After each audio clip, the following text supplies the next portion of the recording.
বিজিবির নবনিযুক্ত মহাপরিচালক মেজর জেনারেল মোহাম্মদ আশরাফুজ্জামান সিদ্দিকী বলেছেন, কোনোভাবেই রোহিঙ্গাদের বাংলাদেশের ভেতর ঢুকতে দেয়া যাবে না।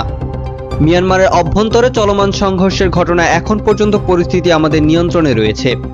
মঙ্গলবার 6 ফেব্রুয়ারি দুপুরে গোপালগঞ্জের টুঙ্গিপাড়ায় জাতির পিতা বঙ্গবন্ধু শেখ মুজিবুর রহমানের সমাধিসৌধে শ্রদ্ধা নিবেদন শেষে মেজর জেনারেল মোহাম্মদ আশরাফুজ্জামান সিদ্দিকী এসব কথা বলেন।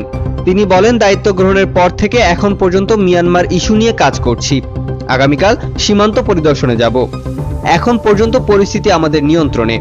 আশরাফুজ্জামান সিদ্দিকী বলেন, আমরা ধৈর্য ধারণ করে আন্তর্জাতিক সুসম্পর্ক বজায় রেখে পরিস্থিতি মোকাবেলার চেষ্টা করছি। প্রধানমন্ত্রীও ধৈর্য ধারণের নির্দেশনা দিয়েছেন, সে অনুযায়ী কাজ করে যাচ্ছি।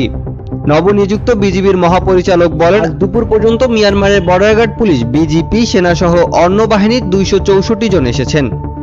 264 জনকেই আশ্রয় দেয়া হয়েছে। তাদের খাবারের ব্যবস্থা করে দেয়া হয়েছে। এর মধ্যে 15 জন আহত ছিলেন। 8 জন ছিলেন গুরুতর আহত। তাদের মধ্যে 4 জনকে কক্সবাজার ও 4 জনকে চট্টগ্রাম মেডিকেল কলেজ হাসপাতালে ভর্তি করানো হয়েছে। বিজিবির পক্ষ থেকে আহতদের চিকিৎসা ব্যবস্থা করা হয়েছে। তাদের ফিরিয়ে দেওয়ার জন্য স্বরাষ্ট্র মন্ত্রণালয় ও পররাষ্ট্র মন্ত্রণালয় কাজ করছে।